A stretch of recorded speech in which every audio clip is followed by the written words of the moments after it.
He chose the mistress and abandoned his daughter. But grandfather's will hid a shocking truth. Emma Wilson felt her heart breaking as she watched her father loading the last suitcases into the car trunk. At 8 years old, she didn't fully understand what that scene meant, but she knew something terrible was happening to her family. That's when she saw Jessica, the woman who had destroyed her home, step out of the vehicle with a victorious smile on her lips. The mistress wore an orange blouse that contrasted with the grey day, as if celebrating her conquest. Michael Wilson, her father, wore the dark suit she loved seeing him in on Sundays, but now those clothes represented the end of everything she knew. "Daddy, where are you going?" shouted Emma, running after him on the sidewalk. Michael stopped for a moment, but couldn't bring himself to look back. Jessica pulled him by the arm, whispering something in his ear that made him quicken his pace. The car drove away, taking not only Emma's father, but also the dreams of a happy family. The entire neighborhood had witnessed the scene. Mrs. Jenkins, the 72-year-old lady who lived next door, shook her head in disapproval. Mr. Thompson, the retiree who always fixed Emma's bicycle, clenched his fists in anger. Everyone had known Michael since he was a child and couldn't understand how he had reached this point. Emma stood frozen on the sidewalk until her mother, Olivia, came out of the house with eyes swollen from crying. The 35-year-old woman tried to be strong, but the weight of the situation was greater than her strength. She hugged her daughter, and they cried together, not knowing this was only the beginning of a journey that would change their lives forever. In the following days, the household routine changed completely. Olivia tried to explain to Emma why Daddy had left, but the words didn't come easily. How do you explain to a child that the man she admired had chosen another family? "Mummy, doesn't Daddy love me anymore?" asked Emma during breakfast a few days later. Olivia felt her heart tighten. She asked herself the same question every night, when she lay awake thinking about how everything had fallen apart so quickly. "Your father loves you, honey. He's just confused right now," she replied, trying to sound convincing. But Emma was smarter than Olivia imagined. The girl had heard the arguments during the night, knew about the secret meetings, and had seen the messages on her father's phone before he left. For an 8-year-old, she understood much more than she should. Dear listener, if you're enjoying the story, please take a moment to like and especially subscribe to the channel. It really helps us who are just starting out, now continuing. The family's financial situation quickly became complicated. Michael had taken not only his clothes, but also the economic stability that kept the household running.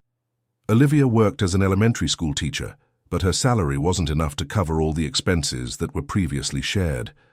The bills began piling up on the kitchen table.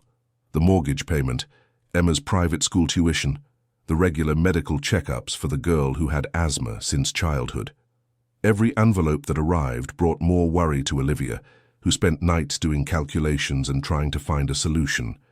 Michael called sporadically, always with elaborate excuses about why he couldn't help financially that month. He said he was having difficulties at work, that Jessica had lost her job, that they needed to save for a bigger apartment. Every call left Olivia more outraged and Emma more confused. "Why can't Daddy pick me up from school like before?" asked Emma, watching the other children being picked up by their parents. Olivia didn't know what to say anymore. How could she explain that Michael was busy building a new life where they had no place?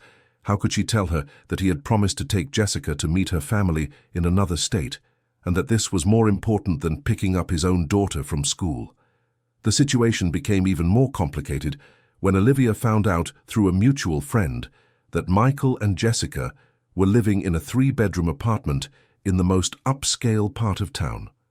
While she and Emma were struggling to pay the basic bills, he was taking his mistress to expensive dinners and weekend trips. It was Mrs. Jenkins who first mentioned Emma's paternal grandfather. The neighbor was helping Olivia organize some documents when she found an old photo of an elegant gentleman next to Michael as a child. "This is Michael's father, isn't it? Robert Wilson?" asked Mrs. Jenkins, examining the photograph. "Yes, but they haven't spoken in many years." "Michael always said his father was very strict and that they never got along," replied Olivia, taking the photo from her neighbor's hands. "Well, that's a shame. Robert Wilson is a respected man in the Oakwood Heights neighborhood. He has a construction materials company that's doing very well from what I hear. Perhaps he could help with Emma, suggested the lady, with that wisdom that only experience brings. Olivia had never considered this possibility. Michael always spoke of his father with resentment, telling stories about how the man was distant and controlling. He said that Robert had never approved of any of his girlfriends and always criticized his career choices. That's why, when Michael married Olivia, he preferred to keep his distance from his father to avoid conflict. But now the situation was different. Emma needed to meet her grandfather, and perhaps Robert Wilson could be the solution to their mounting financial problems. Olivia decided that no matter how difficult it was, she needed to swallow her pride and seek out the father-in-law she had never met in person. The following Sunday, Olivia put on her best clothes and took Emma to meet her grandfather. The Oakwood Heights neighborhood was on the other side of town, an older area where the houses had large gardens and the streets were tree-lined. Robert Wilson's house was imposing, with wrought-iron gates and a garden that looked like it came straight out of a magazine.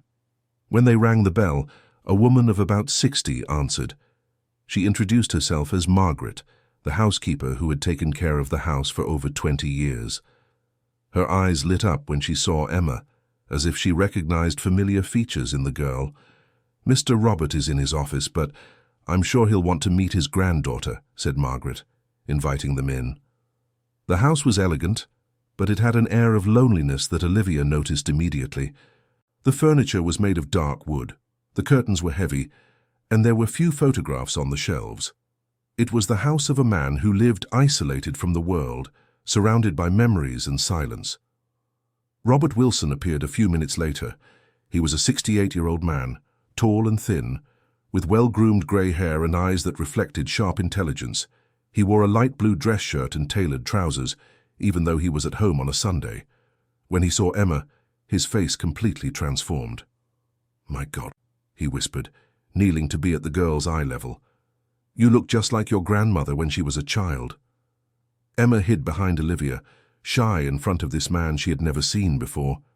Robert noticed his granddaughter's reaction and smiled tenderly, something Olivia didn't expect to see in the man Michael described as cold and distant. "Don't be afraid, little one. I'm your grandfather, Robert. Do you know how long I've been waiting to meet you?" he said with a soft voice that contrasted with his serious appearance. Olivia explained the situation quickly, trying not to go into too much detail about the reasons that led Michael to abandon the family. But Robert was an experienced man and soon understood what had happened without needing her to say everything clearly. "My son has always been impulsive. Since he was little, he made decisions without thinking about the consequences," commented Robert, shaking his head sadly. "But that doesn't mean you should suffer because of his mistakes." During that first meeting, Robert showed himself to be a caring and attentive grandfather. He showed Emma the family photo albums, told stories about when Michael was a child, and even revealed that he had a special room in the house that he always imagined would be for the granddaughter he hoped to meet. "Why did Daddy never bring me here before?" asked Emma, flipping through an old album. Robert and Olivia exchanged glances. It was a difficult question to answer for an 8-year-old. "Sometimes adults get upset with each other and forget what's really important," explained Robert, stroking his granddaughter's curly hair. "But now that we've met, we'll make up for lost time." From that day on, Robert became a constant presence in Emma and Olivia's lives. He started picking up his granddaughter from school twice a week, took her out for lunch on weekends, and always showed up with small but meaningful gifts: books, educational toys, nice clothes. Olivia initially worried that Emma might become too attached to her grandfather and then suffer another disappointment. But Robert proved to be a man of his word, always present and reliable. Gradually, she began to understand that Michael had only told one version of the story about his relationship with his father. Michael was always too proud to accept help, Robert confessed to Olivia during an afternoon coffee. "When he was a teenager, I tried to guide him in his studies and career choice, but he interpreted everything as criticism and control. Over time, we built a barrier that we never managed to break down." "He told me you didn't approve of our marriage," commented Olivia, curious to better understand that family dynamic. "That's not true. I never opposed your marriage. In fact, I wasn't even invited to the ceremony," revealed Robert, with hurt in his voice. Michael decided it was better to exclude me from his life than to face a difficult conversation.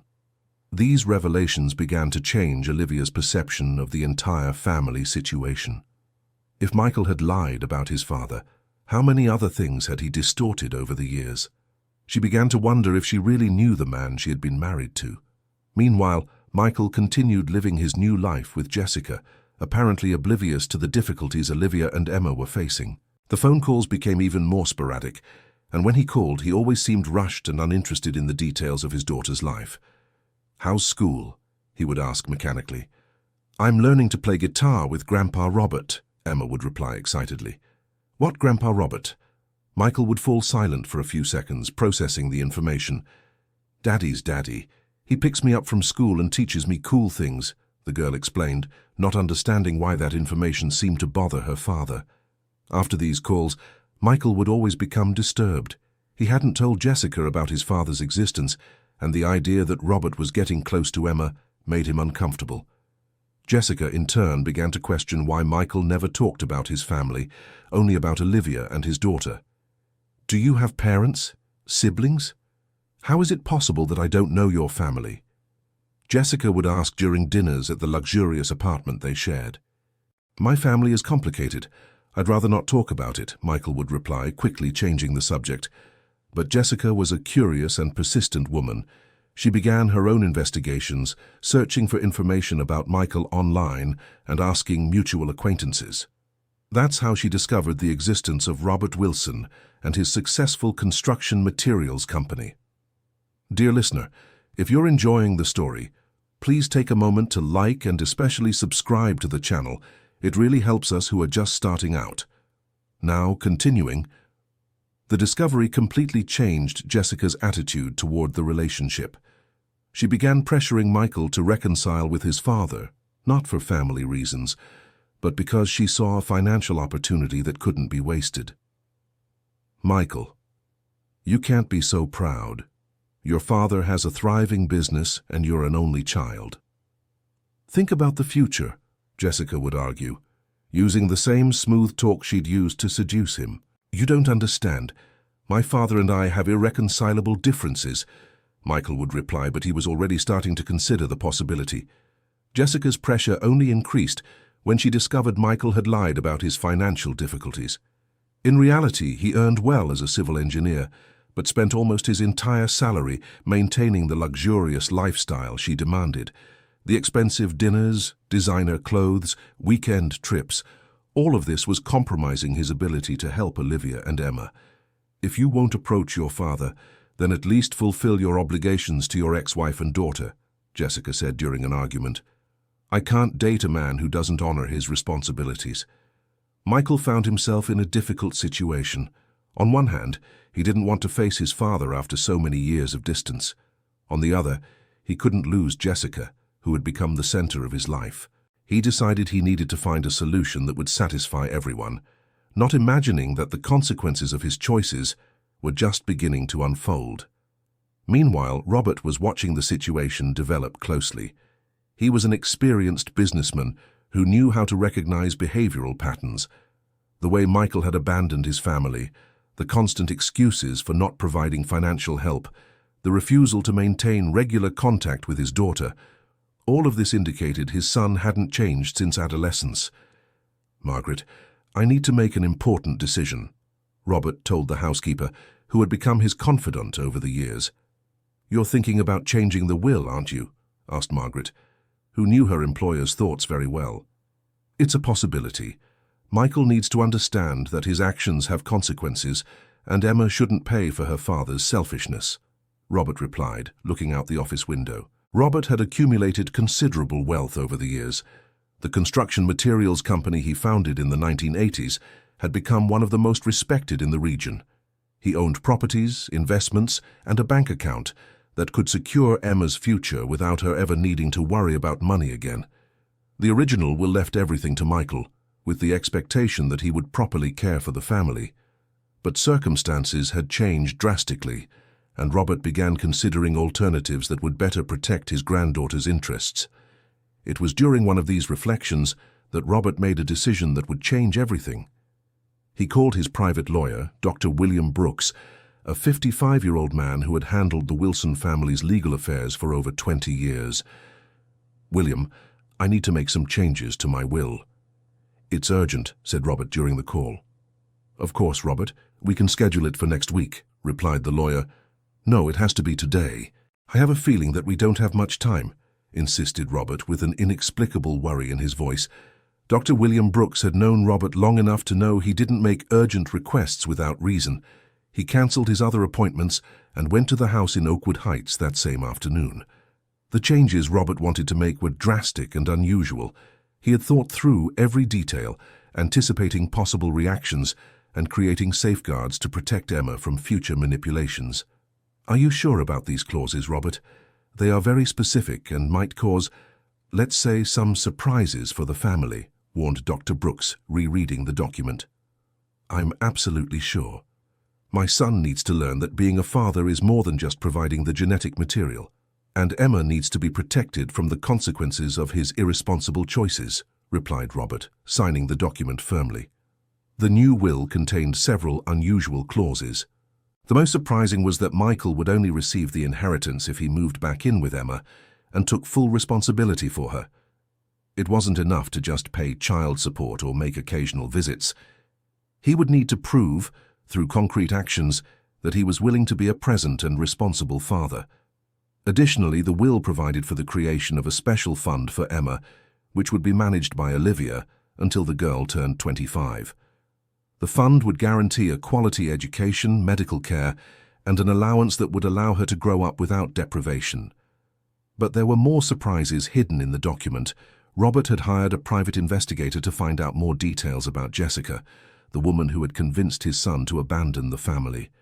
The information he discovered was shocking and was being kept confidential until the appropriate time. 3 weeks after signing the new will, Robert woke up feeling a sharp pain in his chest. Margaret found him passed out in the office and immediately called an ambulance. The doctors did everything they could, but Robert Wilson had suffered a massive heart attack and didn't make it. The news of the loss reached Olivia through Dr. Brooks, who met her at the school where she worked. The woman was devastated. In just a few months, Robert had become not just a father-in-law, but a true friend and confidant. He was the grandfather Emma had never had, and the support Olivia needed to face difficulties. "How am I going to tell Emma?" asked Olivia, her eyes filled with tears. "Robert left some letters for her. He knew this moment would come and wanted to be prepared," revealed Dr. Brooks, handing a sealed envelope to Olivia. Michael received the news through a phone call from Dr. Brooks. He was in the apartment with Jessica when the lawyer called, informing him of his father's passing and summoning him for the reading of the will. "I'm sorry for your loss, Michael. I know you had your differences, but he was your father," said Jessica, hugging her boyfriend. But Michael was more confused than sad. He hadn't spoken to his father in over 10 years and didn't expect to be remembered in the will. At the same time, he couldn't deny feeling a strange emptiness in his chest, as if an opportunity for reconciliation had been lost forever. "Dr. Brooks said the reading of the will is tomorrow. Olivia and Emma were also summoned," commented Michael, trying to process the information. "That's a good sign. It means your father left something for them too. You need to go there and see what he left for you as the only son," encouraged Jessica, already calculating the financial possibilities. The next morning, Dr. Brooks's office was full. Besides Michael, Olivia, and Emma, there was also Margaret, some long-time employees of the company, and even Mrs. Jenkins, who had been invited as a witness to Robert's last months of life. Michael felt uncomfortable seeing Olivia and Emma. It had been weeks since he had any close contact with them, and noticing how much his daughter had grown left him with a strange feeling of guilt and longing. "Daddy," said Emma, running to hug him. Michael hugged her back, feeling the childlike scent he loved so much and had forgotten during these months of absence. For a moment, he questioned whether all the choices he had made were worth it. Dr. William Brooks began the reading with the usual legal formalities, but soon reached the more interesting parts of the document. The first surprise was learning that Robert had left the house in Oakwood Heights to Olivia and Emma, ensuring they had a safe and comfortable home. "Impossible," murmured Michael. "He barely knew Olivia." Your father spent a lot of time with them in recent months. Olivia and Emma became very important to him, explained Dr. Brooks, continuing the reading. The second surprise was the educational fund of $500,000 created specifically for Emma, which would guarantee her education through college and still leave money for her to start adulthood with financial security. Jessica nudged Michael with her elbow, whispering, "See how your father had money. Imagine what he left for you." But the biggest surprise was yet to come. Dr. Brooks read aloud the clause everyone was waiting for: Michael's main inheritance. Michael Wilson will receive all remaining assets, including the company, properties, and investments, valued at approximately $3 million, under the following condition. He must move back in with his daughter Emma Wilson and fully assume parental responsibilities, including daily presence, medical care, education, and emotional support. The silence in the office was total. Michael was in shock, unable to fully process what he had heard. Jessica paled, immediately understanding the implications of that clause.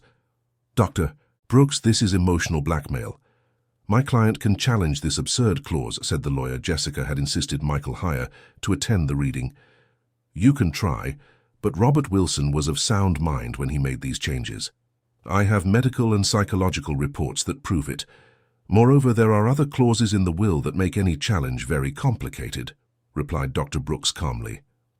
"What other clauses?" asked Michael, still trying to understand the situation. "Your father was very careful. He anticipated that you might try to challenge the will and created some safeguards. For example, if you take any legal action against the testamentary provisions, you automatically lose the right to the inheritance, which will be entirely allocated to Emma." Michael rose from his chair, walking to the office window. His mind boiled with doubts and questions. How had his father found out about his separation? Why had he decided to interfere in his life this way? And most importantly, how could he make such a difficult decision? "I need some time to think," said Michael, leaving the office without looking at anyone. Jessica followed him, visibly agitated. During the drive back to the apartment, she didn't stop talking about the situation. "Michael, you can't let $3 million slip away because of your father's whim. It's too much money to ignore," argued Jessica. "It's not that simple. The clause requires me to live with Emma. How am I going to explain that to you?" replied Michael, driving distractedly. "Simple. You go back home, stay the necessary time to receive the inheritance, and then we move to another state. Your daughter will be fine with her mother, and that money from the educational fund," suggested Jessica, as if she were talking about a business transaction. Michael was shocked by the coldness of the proposal. For the first time since he had started the relationship with Jessica, he began to question whether she really loved him, or if she was just interested in the advantages he could offer. "You're talking about my daughter, Jessica. This isn't a business deal," said Michael, stopping the car in front of the apartment. "Of course it's not a business deal, but we can't be naive either. $3 million can solve our lives forever. We can buy a bigger apartment, travel, have children." Jessica tried to sound more sentimental, but her true intentions were obvious. That night, Michael couldn't sleep. He stayed on the apartment balcony, thinking about all the decisions he had made in the last few months. Did he really love Jessica enough to give up his father's fortune? Or had his father seen something in her that he himself couldn't see? Meanwhile, Olivia was putting Emma to sleep in the new house in Oakwood Heights.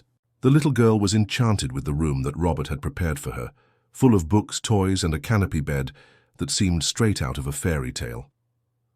"Mommy, why did Grandpa Robert go away?" asked Emma, hugging the teddy bear her grandfather had given her as a gift. "He didn't go away, sweetie. He's taking care of us in a different way now," replied Olivia, stroking the girl's hair. "Will Daddy come live with us again?" asked Emma, with that innocent hope of children. Olivia didn't know what to answer. The clause in the will had opened a possibility she hadn't considered, but she also feared that Michael would make that choice for the wrong reasons. "I don't know, my dear. That's a decision only your father can make," said Olivia, giving Emma a good-night kiss. Dear listener, if you're enjoying the story, please take a moment to like and especially subscribe to the channel. It really helps us who are just starting out, now continuing. The following days were tense for everyone involved. Michael tried to make a decision, while Jessica increased the pressure, using every possible argument to convince him to accept the conditions of the will. Olivia, in turn, prepared Emma for the possibility that her father might return, but also for the chance that he might choose the money for the wrong reasons. It was during this week of uncertainties that Dr. William Brooks paid an unexpected visit to Michael's apartment. The lawyer arrived with a briefcase full of documents and a serious expression that made Michael even more anxious. "Dr. Brooks, do you have news about the will?" asked Michael, offering coffee to the visitor. "Actually, yes. Your father left some additional information that was only to be revealed if you showed real interest in fulfilling the testamentary conditions," explained the lawyer, opening the briefcase. "What kind of information?" Michael sat in the armchair next to the sofa, preparing for more surprises. "Your father hired a private investigator to find out more details about your current companion," said Dr. Brooks, choosing his words carefully. Michael felt his stomach turn. Jessica was in the kitchen preparing lunch and could hear the conversation at any moment. "Jessica, could you give us a few minutes? I need to discuss some legal matters," asked Michael, trying to keep his voice natural. Jessica appeared at the kitchen door with a suspicious expression, but agreed to go out to do some grocery shopping. As soon as she closed the apartment door, Dr. William began to reveal the investigator's findings. "Michael, the information I'm about to share is shocking.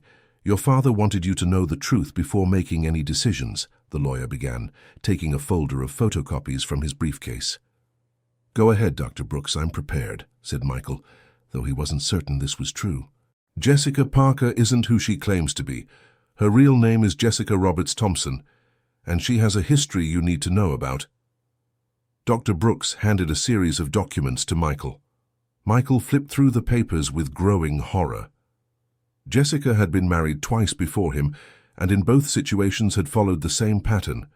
She seduced married men, destroyed their families, stayed with them until she gained some significant financial advantage, and then disappeared. "This can't be true," murmured Michael, reading the detailed investigation reports. "There's more. She has 2 children from previous relationships who were left with their respective paternal families when she decided they were getting in the way of her plans," continued Dr. Brooks, showing birth certificates and photos. Michael stood up and went to the window, trying to process all that information. The woman for whom he had abandoned his family and destroyed his marriage was a professional manipulator who had done this before. "Why did my father investigate her?" asked Michael, still looking out the window. "Robert was an experienced and protective man. When he learned you had left Olivia and Emma because of this woman, he wanted to be sure who he was dealing with. The investigation confirmed his worst fears," explained Dr. Brooks. "And why didn't he tell me this before?" Michael turned, facing the lawyer. "Would you have believed him? Or would you have thought he was making things up to sabotage your relationship? Robert knew his son and knew you would only understand the truth when you were ready to see it." Dr. Brooks put the documents back in the folder. Michael sat down again, putting his head in his hands. Everything was starting to make sense. Jessica's rush for him to separate, her insistence that he spend money on her, the sudden interest in reconciling him with his father when she found out about Robert's company. "There's one more thing, Michael. Jessica already knows about the investigation," said Dr. Brooks, pulling Michael from his thoughts. "What do you mean?" Michael raised his head, alarmed. "She tried to bribe the investigator to get copies of the report. When that didn't work, she began her own investigations into the Wilson family. She's planning something," explained the lawyer. As if fate were synchronized with the conversation, Michael heard the key turning in the lock. Jessica had returned earlier than expected, and from the expression on her face it was obvious she had overheard part of the conversation. "Michael, who is this man, and what are you talking about?" asked Jessica, dropping the shopping bags on the floor. Dr. Brooks stood up calmly, putting the documents in his briefcase. "I'm Dr. William Brooks, lawyer for the Wilson family. I came to bring Michael some important information about his father's will," he said, maintaining his professional composure. "What kind of information?" Jessica approached, trying to see what was inside the briefcase. "Confidential information that concerns only my client," replied the lawyer, closing the briefcase. Michael, contact me when you've made your decision. Remember, you have 7 days to give a definitive answer about the will's conditions. After Dr. Brooks left, the apartment fell silent.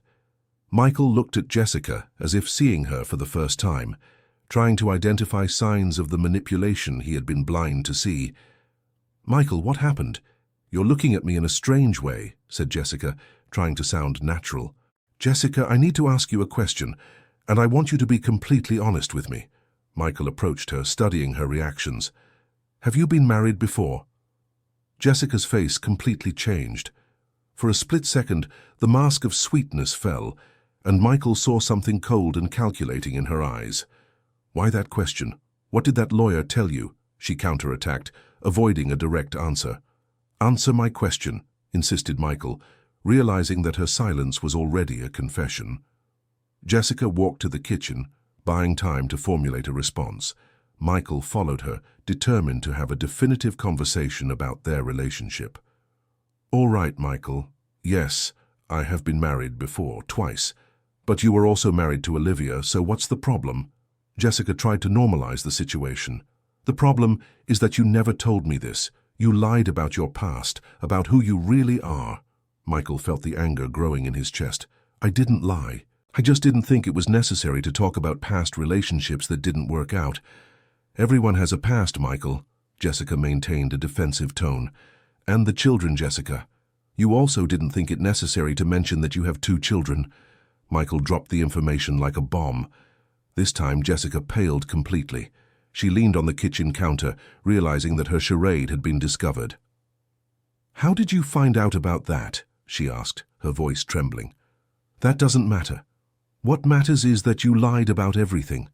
How many other things have you hidden from me?" Michael approached, demanding answers. Jessica realized it was no use pretending anymore. With the investigator hired by Robert, all her secrets had been uncovered. She decided to change her strategy, appealing to emotion.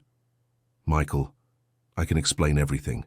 Yes, I made mistakes in the past, but with you it's different. I truly love you," she said with tears in her eyes. "Do you love me or what I can offer you?" Michael crossed his arms, waiting for an honest answer. "How can you say that? I left everything to be with you. I faced people's judgments, endured being called a home wrecker." Jessica tried to play the victim. "Jessica, stop pretending. I know you've done this before. I know you have a pattern. You seduce married men, destroy their families, stay with them until you get some advantage, and then disappear. Is that what you're doing with me?" Michael laid all his cards on the table. Jessica realized there was no way to maintain the charade any longer. She straightened up, and her expression completely changed. The fragile and passionate woman disappeared, revealing someone cold and calculating. "You want to know the truth, Michael? The truth is that you are a weak man and easy to manipulate. It was ridiculously simple to make you abandon your family and come live with me," she said with cruelty in her voice. Michael felt as if he had been punched in the stomach. Seeing Jessica's true personality was more painful than he had imagined. "Why did you do this to me?" he asked, trying to understand her motivations. "Because men like you are my bread and butter. You're needy, insecure, and always think you deserve something better than what you have. I just make you feel special and desired, and you forget everything else." Jessica spoke with brutal sincerity. "And now? What do you want from me?" Michael stepped away from her, disgusted with himself for falling into that trap. "I want you to be smart. Accept the terms of the will, take the $3 million, and let's get out of here. We split the money and each go our separate ways. You can even go back to your ex-wife later if you want." Jessica proposed it as if it were a business deal. Michael Wilson remained silent for several minutes, processing everything he had discovered. The woman for whom he had destroyed his family, hurt his daughter, and disappointed his father was a professional con artist who had already ruined other families. "Get out of my house," said Michael, with a calmness that surprised even himself. "What do you mean?" Jessica hadn't expected this reaction. "Take your things and leave.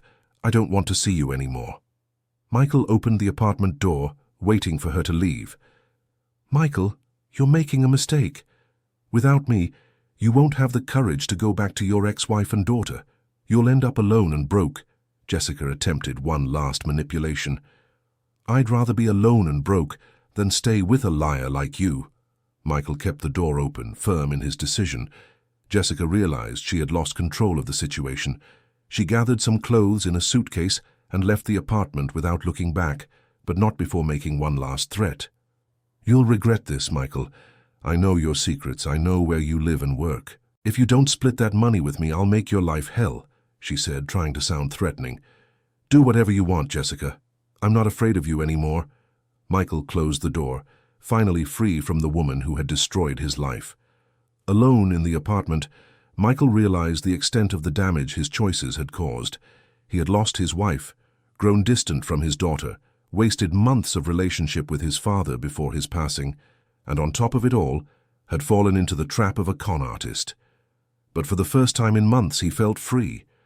Free to think clearly, to make decisions based on what truly mattered, and most importantly, free to try to win back Emma's love and respect. Michael picked up the phone and dialed Olivia's number. He knew it wouldn't be an easy conversation, but he had to start somewhere. "Hello?" answered Olivia, surprised to see his name on the screen. "Olivia, it's me.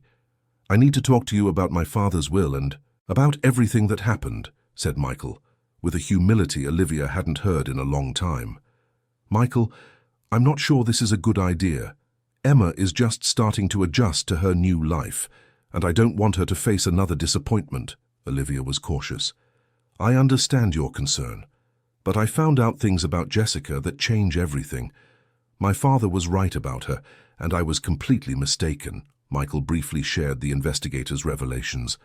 Olivia remained silent for a few seconds, processing the information. Part of her felt a bitter satisfaction knowing Michael had discovered what kind of person Jessica really was. Another part felt sorry for him for having been manipulated in such a way. "Where are you going with this conversation, Michael?" asked Olivia, still suspicious. "I want a chance to talk with you and Emma. Not about the will or money, but about the possibility of trying to rebuild our family." Michael spoke with sincerity. "Michael, you hurt me deeply. You hurt our daughter. One conversation isn't going to fix everything." Olivia felt her heart torn between hope and the fear of getting hurt again. "I know that.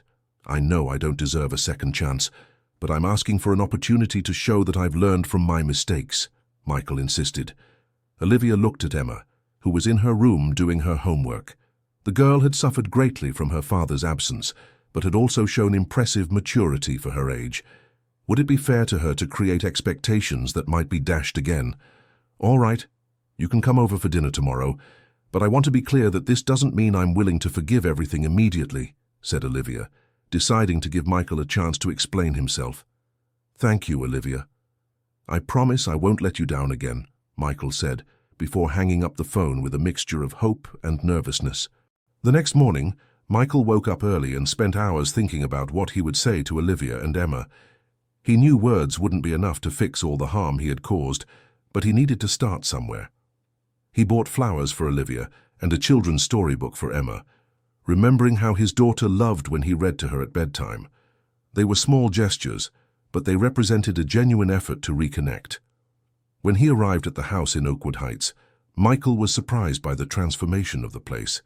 Olivia had decorated the house with great care, creating a cozy atmosphere that radiated the maternal love that had always characterized her personality. Emma ran to hug him as soon as he arrived, but Michael noticed a certain reserve in his daughter that hadn't been there before. The girl was happy to see him, but was also protecting her heart from possible disappointments. "Daddy, are you going to live with us again?" asked Emma with that childlike frankness. Michael looked at Olivia, who just nodded, indicating that he should answer the question himself. "I don't know yet, sweetheart. That depends on many things. But I want you to know that Daddy made many mistakes and is trying to fix them." Michael knelt down to be at Emma's eye level. "Grandpa Robert said that sometimes adults make wrong choices, but what's important is to learn from mistakes," said Emma, repeating her grandfather's wise words. Michael felt a tightening in his heart as he realized how important his father had been to Emma during his absence. Robert had given his granddaughter the emotional support and guidance that he himself had failed to provide. During dinner, the conversation was initially uncomfortable. There were many unresolved issues between Michael and Olivia, many hurts that needed to be addressed, but gradually they managed to establish an honest dialogue about everything that had happened. "Michael, I need you to understand something, and if you decide to come back home, it has to be for the right reason, not for the inheritance money, not out of guilt or social pressure. It has to be because you truly want to be a father and husband," said Olivia, looking directly into his eyes. "I understand that, and I also understand that you have every right not to trust me now. I'll have to prove through my actions that I've changed," Michael replied sincerely. Emma, who had been quiet during the adults' conversation, got up from the table and went to her room. She returned a few minutes later carrying a shoebox decorated with colorful drawings. "Daddy, can I show you something?" she asked, placing the box on the table. Michael opened the box and found dozens of drawings that Emma had made during the months he was absent. There were drawings of the complete family, of the new house, of Grandpa Robert, of school. But what caught his attention the most were the drawings where she had drawn him back home. "I used to draw you here with us because I missed you," explained Emma with a simplicity that deeply touched Michael's heart. Michael hugged his daughter, finally understanding the depth of the unconditional love she felt for him, despite all his mistakes. It was at that moment that he knew with absolute certainty what his decision about the inheritance would be. "Olivia, I want to accept my father's will conditions," said Michael after Emma went to her room. "Are you sure? It's not an easy decision. It will mean starting everything from scratch, rebuilding trust, facing the problems that caused our separation." Olivia wanted to make sure he had thought through all the implications. "I'm absolutely certain. Not for the money, but because I realized I've lost everything that truly matters in life. You are my real family, and I want the chance to be the father and husband you deserve." Michael spoke with a conviction Olivia hadn't seen in years. "And if it's hard, what if there are moments when you question this decision?" Olivia still had concerns.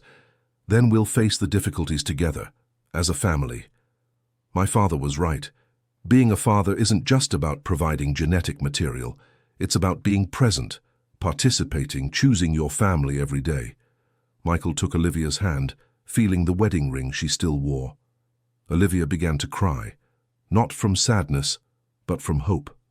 For months she had dreamed of this moment, but had also prepared herself psychologically for the possibility it might never come. "Michael, if you come back, things will have to be different. We'll need family therapy.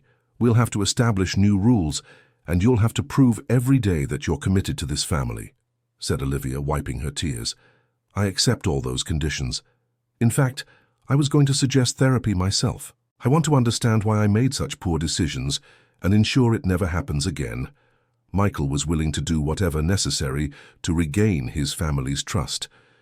They talked late into the night, planning what the reconciliation process would look like.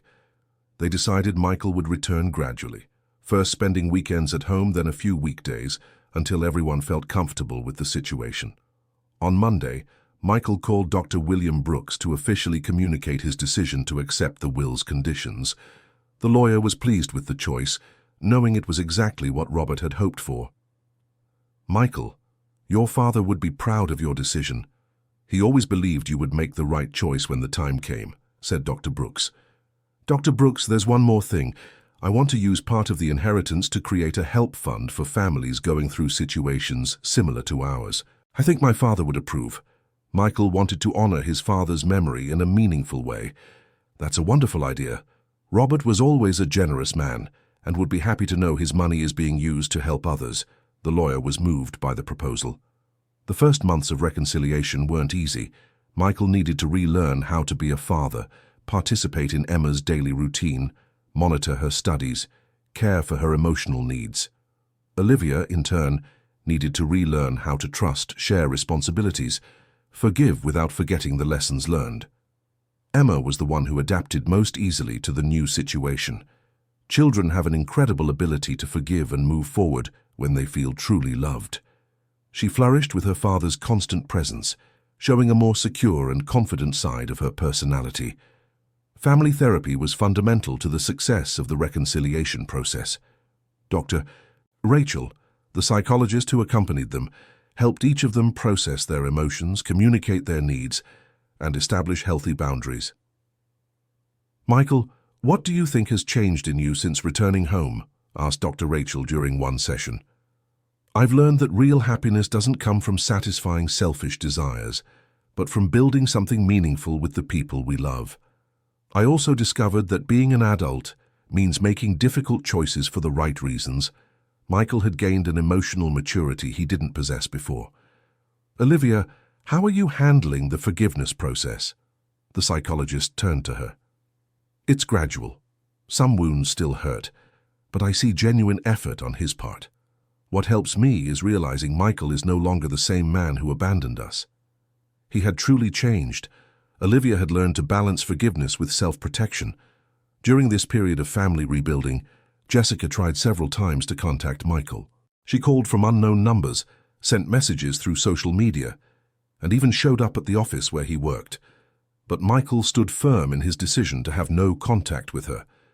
In one of these attempts to get close, Jessica tried to emotionally blackmail him, claiming she was pregnant with his child. Michael demanded a DNA test, which proved the pregnancy was a lie. It was yet another desperate attempt at manipulation. "Dr. Brooks, Jessica is stalking me and making threats. What can I do?" Michael sought legal help to protect himself. "We'll request a protective order against her. With all the history we have documented, it shouldn't be difficult to obtain." The lawyer had already anticipated this situation. The protective order was granted, and Jessica finally stopped harassing Michael. She disappeared from town, probably in search of a new victim for her schemes. Michael felt relieved to finally be free from her toxic influence. As time passed, the house in Oakwood Heights became a true home. Michael renovated Robert's office, turning it into a space where he could work from home and be closer to the family.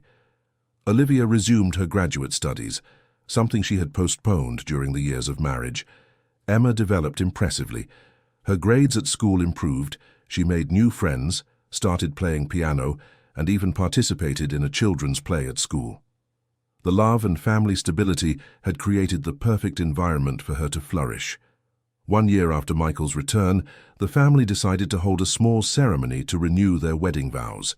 It wasn't anything fancy, just an intimate celebration with a few special people present: Mrs. Jenkins, Margaret, Dr. Brooks, and some close colleagues of Olivia. "Daddy, are you going to stay together forever now?" asked Emma during the ceremony preparations. "We'll stay together for as long as we can love and respect each other. But this time Daddy knows family comes first," replied Michael, adjusting his daughter's little dress. The ceremony was emotional.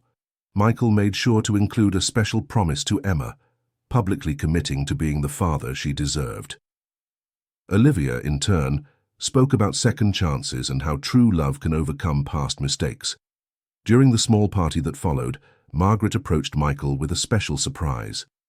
"Michael, your father left this to be given to you on the day you renewed your vows with Olivia," she said, handing him a sealed envelope. Michael opened the envelope and found a handwritten letter from his father, dated just days before his passing. Robert's words were touching and prophetic. "My son, if you're reading this letter, it means you made the right choice. I always knew you had a good heart, but you needed to learn to listen to it. Olivia is a special woman, and Emma is an angel who deserves all your love. Don't waste this second chance life is giving you. Be the man I know you can be. With eternal love, your father." Michael couldn't hold back his tears. He finally understood that the entire Will situation had been the final lesson of love his father had tried to teach him. Robert knew that only a shock like that would make him see his mistakes and make the right decision. 2 years later, the Wilson family was completely transformed. Michael had become an exemplary father, actively participating in every aspect of Emma's life. Olivia had completed her master's degree and opened a small tutoring school in their own home. Emma, now 11 years old, was a confident, intelligent, and happy girl. The family assistance fund that Michael had created had already helped dozens of people going through crises similar to what they had faced. The project was called the Robert Wilson Foundation, and offered free family therapy, legal guidance, and temporary financial support. One Sunday afternoon, while Michael was teaching Emma to ride a bike in the garden of the house, Olivia watched from the window with a smile on her face. It was a simple scene, but it represented everything she had dreamed of during the difficult months of their separation. "Emma, do you remember what it was like before Daddy came back?" Olivia asked during dinner. "I remember, Mom. I used to be sad sometimes, but Grandpa Robert said everything would work out in the end. And he was right," Emma replied with that wisdom children sometimes show. "What do you think Grandpa Robert would think of our family now?" Michael joined the conversation. "I think he would be very happy, and maybe a little proud that he helped us get back together." Emma smiled, remembering her grandfather fondly. That night, after Emma went to sleep, Michael and Olivia sat on the porch of the house, enjoying the tranquility of the Oakwood Heights neighborhood. It was the same spot where Robert used to sit to watch the trees he himself had planted decades ago. "Michael, have you ever wondered what would have happened if your father hadn't created those conditions in the will?" Olivia asked, curious about her husband's thoughts. "Honestly, I think I would have continued the same empty life with Jessica, wasting our only chance to rebuild our family. My father knew me better than I imagined." Michael reflected on the alternative paths his life could have taken. "Sometimes I think Robert orchestrated all of this from the beginning, the way he approached me and Emma, the investigation into Jessica, the specific conditions of the will." Olivia shared her suspicions. "It's possible. He was always a very intelligent and strategic man. Maybe he saw an opportunity to fix past mistakes and ensure that Emma had the family she deserves." Michael admired his father's wisdom more and more. They were silent for a few minutes, each lost in their own thoughts. It was a comfortable silence, the kind that exists between people who know each other deeply and don't need to fill every moment with words. "Olivia, thank you for giving me a second chance," Michael said, taking his wife's hand. "Thank you for choosing to come home for the right reasons," she replied, squeezing his hand. That night, while Michael checked to make sure Emma was well covered in her room, he found the girl still awake, looking out the window at the stars. "Can't sleep, sweetie?" he asked, sitting on the edge of the bed. "Daddy, do you promise you'll never leave again?" Emma asked, with that vulnerability that still appeared from time to time. Michael felt his heart tighten. Even after 2 years, Emma still carried the fear of being abandoned again. It was a wound that might never fully heal, but one he was determined to mend with love and constant presence. "I promise, honey. And you know why I can make that promise? Because I learned that you and Mom are the most important things in my life. There is nothing in the world that would make me choose to leave you and Mom." Michael kissed Emma's forehead. "Grandpa Robert was right when he said you would come home," Emma said, closing her eyes with a smile on her face. "What do you mean? When did he say that?" Michael was curious. "On the last day he came to pick me up from school. He said that sometimes people need to get a little lost to discover where their true place is." Emma was almost asleep. Michael was moved by the revelation. Even in his final moments, Robert was still taking care of the family, planting seeds of hope in his granddaughter's heart. End of story. Now tell me, what did you think of this story of new beginnings and second chances? Do you believe Michael made the right decision? Leave your honest opinion in the comments and tell us where you're following us from. If this story touched your heart, don't forget to leave your like and subscribe to the channel so you don't miss other touching stories like this one.